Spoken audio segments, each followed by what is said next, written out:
નમસ્કાર મારા વાલા દર્શક મિત્રો, હું છું ગ્લોબલ એસ્ટ્રો ગુરુ ડૉક્ટર પંકજ નાગર.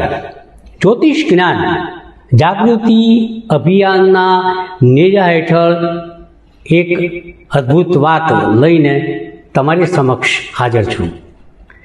આવો આજે આપણે વાત કરીએ જીવનમાં આપણે હંમેશા એવા જાતકો જોતા હોઈએ છીએ. કોઈ દરિદ્ર હોય, કોઈ ગરીબ હોય, કોઈના માથા ઉપર એટલું બધું દેવું, એટલું બધું ઋણ હોય કે બિચારો શાંતિથી રાત્રે ઊંઘી ન શકે, જમી ના શકે, અને શરીરમાં આ ઋણના કારણે, દેવાના કારણે શરીરમાં અનેક રોગ પેદા થતા હોય છે. મિત્રો, જાતકની કુંડળીમાં ઋણ માટે સૌથી જવાબદાર કોઈ ગ્રહ હોય તે ગ્રહનું નામ છે મંગળ. મંગળ ઋણનો કારક છે.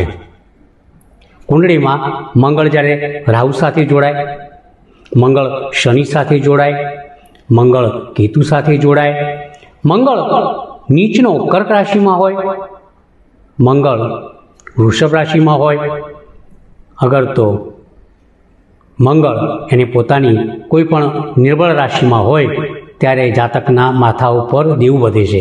આ ઉપરાંત કુંડળીમાં જો શાપિત યોગ હોય, શનિ રાહુનો, ગુરુ રાહુનો ચાંડાળ યોગ હોય, ખાસ કરીને જન્મકુંડળીમાં ગુરુ શનિની યુતિ હોય તો આવા જાતકો જીવનભર દળી દળીને કુંડળી ભરતા હોય છે. તો મિત્રો, આ તો વાત થઈ કે જાતક દેવામાં કેમ છે તેની, પરંતુ અહીં આપણે એકબીજા સાથે એક એવો સંવાદ કરવા ભેગા થયા છીએ કે ભાઈ દેવામાંથી, ઋણમાંથી મુક્તિના ઉપાયો શું? તો ડાયરી અને પેન લઈને બેસી જાઓ, હું આપને લખાવું છું. સર્વપ્રથમ ઉપાય, ઋણ મોચક મંગલ સ્ત્રોતનું પઠન દર મંગળવારે 11 વાર કરવું. મંગળના દેવતા આરાધ્ય દેવ કોણ છે? જય શ્રી હનુમાન. તો આ હનુમાનજીની પૂજા આપે કેવી રીતના કરવાની છે તમને સમજાવું. અમાવસના દિવસે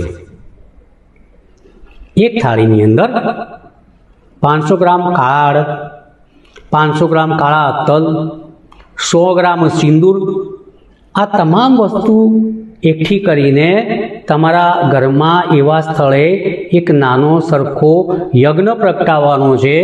અને આ કાળા અડદ, કાળા તલ અને સિંદૂરની સામગ્રી મિશ્રિત કરી અને તમારે યજ્ઞની અંદર અહીં જણાવેલો મંત્ર બોલી અને તમારે એને આહુતિ આપવાની છે. આ મંત્રનું નામ છે હમ હનુમતે રુદ્રાત્મકાય હુમ ફટ. હમ હનુમતે રુદ્રાત્મકાય હુમ ફટ. 11 માળા તમારે કરવાની છે. રોજ ગણપતિ અથર્વ શીર્ષ કરવાના છે.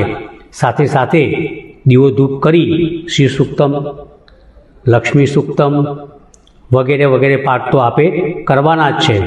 જુઓ, અહીં જણાવ્યા મુજબ તમે પ્રયોગ કરો, મને ખાતરી છે કે તમે ટૂંક સમયની અંદર ઋણમુક્ત બની જશો. અને ઋણમુક્ત બનશો તો તન, મન, ધનથી પણ તમે તંદુરસ્ત બનશો.